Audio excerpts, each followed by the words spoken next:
Alhamdulillah alladzi khalaqal maut wal hayata liyabluwakum ayyukum ahsanu amala wa huwal azizul ghafur.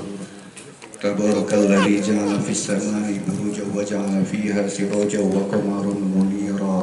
Alladzi arsala rasulahu bil huda wa dinil haqq liyudhhirahu 'ala ad-din kullih wa kafa billahi shahida. Assalatu wassalamu ala habibina wa maulana sayyidina Muhammadin wa ala alihi wa ashabihi ajma'in, amma ba'd.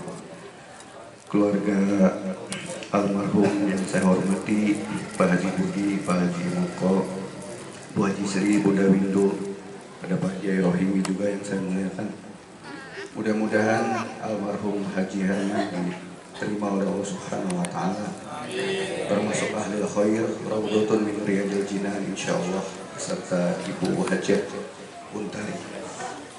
Lanjut pertemuan yang kemarin, surat An-Nisa ayat 79, aina takunu yudrikumul maut wal kuntum fi burujim musyayyada. Seandainya kita bersembunyi di benteng yang kokoh tinggi sekalipun, yudrikumul maut, kematian akan menghampirimu. Karena kematian kholaqal maut, mati adalah makhluk yang selalu mengintai kita setiap 30 menit sekali.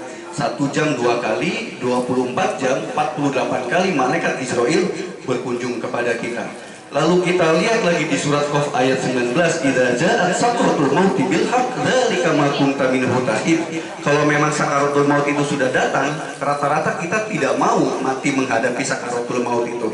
Sehingga tidak heran kalau Allah menjelaskan di surat Muhammad ayat 27-nya, fa kaifa idza tawaffatuhumul malaikah yadribuna wujuhahum wa adbarahum.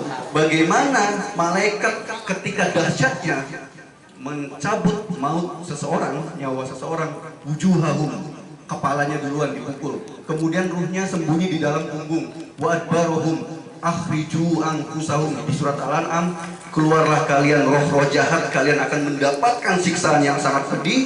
Di surat An-Nazi'at wan Nazi'ati gharqa, ini buat arwah-arwah yang mengalami dahsyatnya sakaratul maut. Puncaknya dahsyatnya sakaratul maut akan dialami oleh iblis laknatullah alaihi. Imam Jalaluddin Al-Mahalli dalam kitabnya Tafsir Jalalain menjelaskan, karena iblisu yasjudullah ta'ala fi arba'ina alfi sanatin. Iblis alim, ahli ibadah, al-abid, sujud kepada Allah selama 40.000 tahun.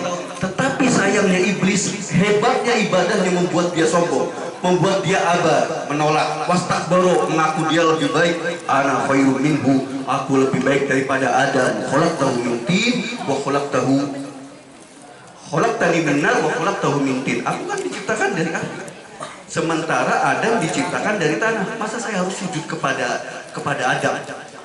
Itu iblis nanti akan mendapatkan sakaratul maut yang sangat luar biasa, sehingga malaikat Malik dari neraka turun ke bawah.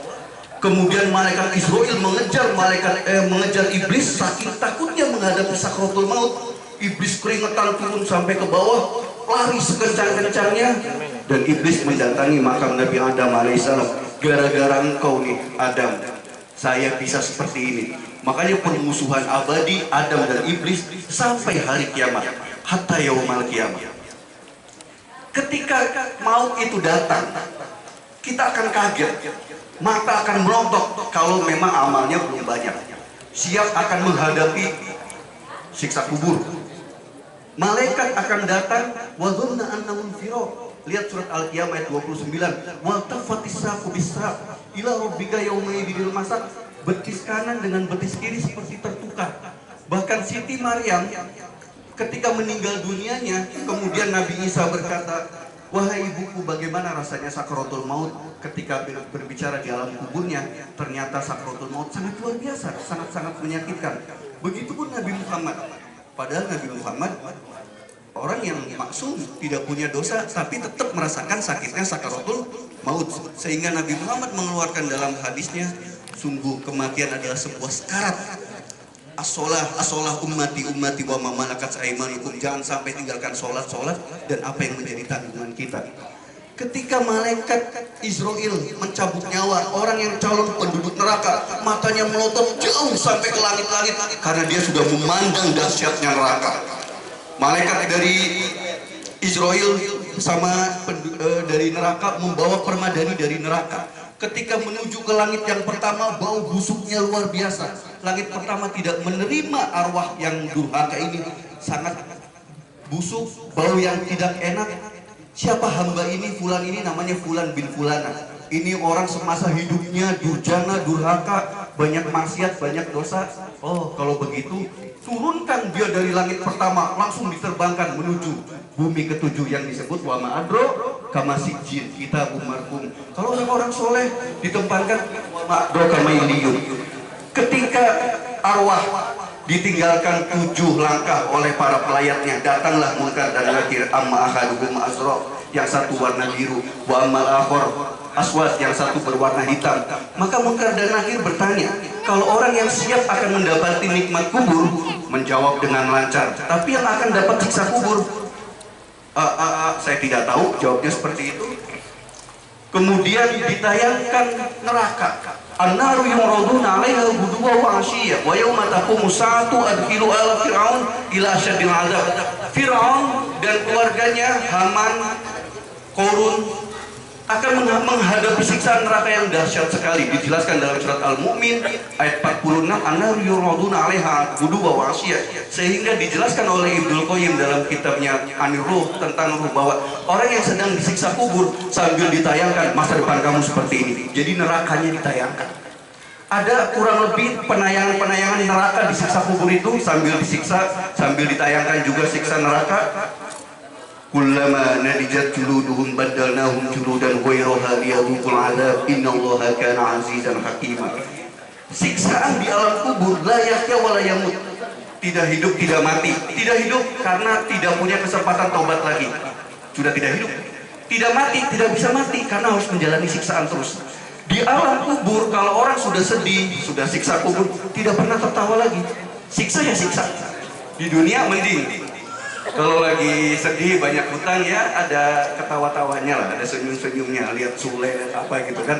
Tapi di kuburan enggak. Yang siksa-siksa, yang surga-surga, yang nikmat-nikmat. Sehingga ketika An-Nisa ayat 56 itu menjelaskan, setiap kali kulit penduduk neraka, setiap kali kulit penduduk kubur yang sedang disiksa kubur, nadijat, matang, juluduhum, kulit-kulit mereka, badalnahum, Allah menggantikan juludan ghairah, kulit yang baru, liyadzuqul 'adzab, untuk merasakan siksa. Jadi tidak bisa mati. Kulit faktor yang paling bertanggung jawab awal menghadapi siksaan. Kenapa? Karena kulit merekam semua amal kita. Maksiat kita kena kulit. Kita pegang-pegangan sama perempuan, kulit yang ngerasa. Mata ada kulitnya. Semua kulit akan jadi saksi. Sehingga di dalam surat Fussilat ayat 42-nya, wa qulu li juludihim lima syahidtum alaina. Nanti di hari akhirat berkata kulit, kenapa kamu bisa ngomong? Qalu antaqanallahu antaqanallah. Inilah Allah yang bisa saya kulit supaya bisa bicara. Jadi semua kulit ini akan menjadi saksi apa yang kita lakukan. Sholat bersama kulit, semuanya akan menjadi saksi. Termasuk yang dibakar adalah kulit. Termasuk faktor rasa adalah kulit. Dulu orang berpikir bahwa rasa itu hanya di otak. Tapi ternyata ilmuwan modern membuktikan indera perasa kedua itu adalah kulit. Sehingga kulit akan menjadi tanggung jawab yang sangat berat. Kemudian ketika dia menghadapi siksa kubur, dia merasa hari itu sangat panjang. Dia tidak mau sepertinya hari kiamat, karena hari kiamat akan membuat dia hidup semakin berat. Di neraka saja sudah, disiksa kubur saja sudah sakit, apalagi di neraka. Berbeda dengan nikmat kubur. Raudhatun min riyadil jinan. Mereka yang mendapatkan nikmat kubur bisa berkunjung ke orang-orang, anak-anaknya. Apakah anak-anaknya lagi ngaji atau anaknya lagi pacaran, semua itu bisa berkunjung. Mereka bebas. Mus'ab bin Umair, pahlawan perang Uhud, setelah Hamzah bin Abdul Muthalib meninggal, ditembak oleh Wahsy. Mus'ab bin Umair memegang bendera Islam, kemudian ditebas tangan kanan, tangan kiri, kemudian kepalanya, sampai malaikat semua menziarahi Mus'ab bin Umair, seorang mati syahid. Akhirnya turun ayat wala taqulanna lima yuqtalu fi sabilillahi amwat bal ahya'un inda rabbihim yurzaqun. Jangan katakan orang yang mati syahid itu mati, akan tetapi dia hidup mendapatkan nikmat, cuma kita tidak menyadari. Itu orang yang dapat nikmat kubur, mereka adalah nikmat. Jadi orang setelah mati, ketika dapat nikmat kubur, hidup sebenarnya. Orang yang dapat nikmat kubur dia akan mendapatkan kehidupan yang surga. Berbeda dengan orang yang siksa kubur, dia akan menghadapi kehidupan di neraka. Maka dengan kejadian ini, insya Allah banyak hikmahnya dari tahlil ini, mengingat kita kematian, zikrul maut. Ini hari yang keberapa Pak? Hari yang ketiga. 3 hari yang lalu malaikat Israel berkunjung ke sini. Kalau malaikat Jibril malaikat nggak ada yang jamu ya kalau ya. Malaikat. Siapa yang lihat kemarin malaikat Israel datang ke sini? Kalau kita ngaji Yaslu Nafihil Quran, di dalamnya ada ayat-ayat Al-Quran disampaikan, ini banyak malaikat di sini, cuma kita nggak lihat aja. Kalau melihat kayaknya kita pada lari juga. Takutnya malaikat Israel. Cuma malaikat Israel ini kan kelas eksekutif untuk orang-orang yang is the best. Kelas 1 VIP, Nabi Muhammad, nabi-nabi yang menyebut malaikat Israel. Tapi kalau kita kul innal malakul maut, anak buahnya. Kemungkinannya kalau anak buahnya ya lebih menyakitkan kan. Dan yang terakhir setelah iblis tadi meninggal dunia menghadapi sakratul maut, kalau Hamzah bin Abdul Muthalib ketika mati syahid mendapatkan ayat ya ayat wa nafsul mutmainnah irji ila rabbika radiyatan mardiyah fadkhuli fil ibadi wadkhuli jannati, itu ayat untuk Hamzah bin Abdul Muthalib, bapaknya orang yang mati syahid. Setelah iblis meninggal, salah satu meninggal yang terakhir adalah ya salah satunya malaikat Jibril. Lagi keadaan ruku di dalam langit ketika malaikat Israel pengen mencabut nyawa atasannya. Gimana nih atasan? Saya mau nyabut nyawa nih, gak enakan. Nyabut nyawa atasannya. Karena malaikat Jibril adalah atasan malaikat Israel, muto'in sama amin, ditaati oleh para malaikat-malaikat yang lain dan malaikat paling mulia karena membawakan wahyu Al-Quran. Sehingga dicabut nyawa oleh malaikat Israel, kemudian malaikat Jibril meninggal dunia, dan yang terakhir adalah malaikat Israel nyabut nyawa sendiri. Jadi selama ini malaikat Israel mencabut nyawa, nanti yang terakhir malaikat Israel mencabut nyawanya sendiri. Nabi Ibrahim ketika ingin dicabut nyawa, datang malaikat Israel. Ya Khalilullah, Nabi Ibrahim, bagaimana nih saya mau nyabut nyawa? Gimana? Enak gak? Coba malaikat Israel tanyainlah kepada Allah. Saya kan kekasih Allah, Khalilullah. Masa saya dimatikan? Masa kekasih dimatikan? Oh gitu ya, kata malaikat Israel. Malaikat Israel agak mikir gitu kan, karena nggak ada pembahasan banyak kan di malaikat. Malaikat Israel akhirnya naik ke atas lagi, bertemu dengan Allah. Ya Allah, Nabi Ibrahim nggak mau meninggal dunia karena mengatakan bahwa dia kekasih Allah. Masa kekasihnya dimatikan? Akhirnya Allah menjawab, Hai Israel, coba sampaikan ke Nabi Ibrahim itu, katakan masa kekasih nggak mau bertemu dengan kekasihnya.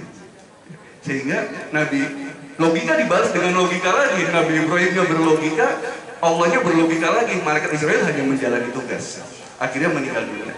Kalau Nabi Musa, proses meninggal dunianya dalam tafsir Ibnu Katsir di Qisasul Anbiya, itu nggak mau meninggal juga, lari-lari. Dan sempat malaikat Israelnya dipukul oleh Nabi Musa. itu kisah Nabi Musa waktu meninggalnya. Karena Nabi Musa waktu hidupnya juga memang, jangankan malaikat, sama Allah aja kadang minta banyak permintaan.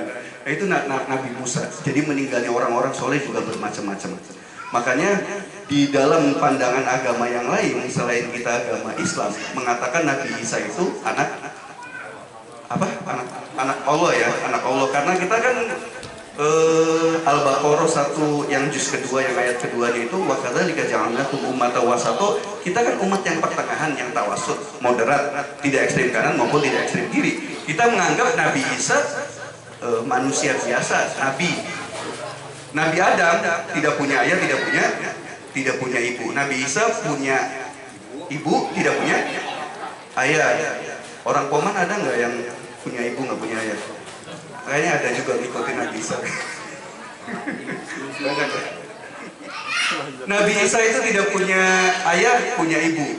Dijelaskan dalam surat Ali Imran ayat 59, inna matala Isa indallahi kamathali Adam khalaqahu min turab tsumma qala lahu kun fayakun. Isa dan Adam itu permisalan yang sama. Kata Allah, Nabi Adam tidak ada ayah, tidak ada ibu. Isa hanya tidak ada ayah, tidak ada ibu. Ada ibu. Harusnya Adam lebih susah untuk diciptakan. Itu secara logika manusia. Tapi orang-orang agama yang tadi, yang sebelah, mengatakan Isa itu anak Tuhan. Kenapa begitu? Karena Nabi Isa pernah menghidupkan orang mati. Ini ahluku minatin. Nabi Isa bikin burung juga bisa. Jadi bongkahan tanah, ahluku minatin, fa'anfuhu fihi toir, aku tiupkan, kemudian jadi burung yang terbang. Kemudian bauhil mauta bi'nillah, menghidupkan orang mati. Jadi sempat juga tuh menghidupkan orang mati, dua kejadian. Yang satu mati sudah 5.500 tahun, yang satu mati baru 10 tahun. Kemudian ada orang yang pengen menghidupkan yang 10 tahun ini. Ternyata salah kuburan. Nabi Isa membangunkannya kuburan yang sebelah, yang sudah 5.500 tahun meninggal. Ya mayit kum anta, hai mayit kamu bangun berdiri. Begitu berdiri, ini bukan bu orangnya bu. Bukan, ini nggak kenal. Pas begitu hidup, wah, alhamdulillah saya udah hidup. Saya masuk Islam deh. Saya masuk agama kamu Nabi Isa. Ya sudah, kamu masuk Islam. Kan kamu tadinya udah meninggal lagi. Akhirnya meninggal lagi. Sempat salah kuburan, berkah dari ibu-ibu yang pengen punya saudaranya udah hidup kembali. Ternyata kuburannya salah, malah orang yang sudah 5.000 tahun meninggal dunia. Dihidupkan oleh Nabi Isa, sehingga diklaim Nabi Isa dikatakan anak Tuhan. Tapi ya itu kan pendapat mereka, silahkan saya. Nah jadi proses-proses kematian ini banyak sekali. Ya nanti kita bisa banyak, bisa mempelajari. Kita juga perlu takut dengan siksaan-siksaan supaya kita juga berharap kepada Allah ampunan supaya bisa masuk surga. Insya Allah semuanya di sini mudah-mudahan kita sama-sama masuk surga, sama-sama selamat dunia akhirat. Wasiqal ladzina taqaw rabbahum ilal jannati zumaro. Az-Zumar surat ke-39 itu berombong-rombongan masuk ke surga. Kita butuh bareng-bareng, nggak bisa sendirian, nggak bisa. Makanya di sini ta'awanu wa tawasau, itu butuh bareng-bareng. Makanya jamaah 27, sendiri satu. Buktinya kalau bareng-bareng itu sangat membantu. Kalau sendirian banyak malasnya. Ya, ini sih juga santri-santri ngaji kalau bareng-bareng kan semangat ya. Kalau sendiri di rumah ya paling nonton Facebook terus. Facebook, WhatsApp, ya kan IG gitu. Kalau sendirian pasti HP terus yang dipegang. Tapi kalau bareng-bareng insya Allah ya. Mudah-mudahan pengetahuan seputar kematian ini menambahkan kita tentang keimanan. Mari kita siap-siap untuk menghadapi kematian, ya Pak. Bukan berarti Bapak yang udah tua, Bapak duluan, bisa jadi saya duluan ya Pak ya. Nanti kalau malaikat Israel udah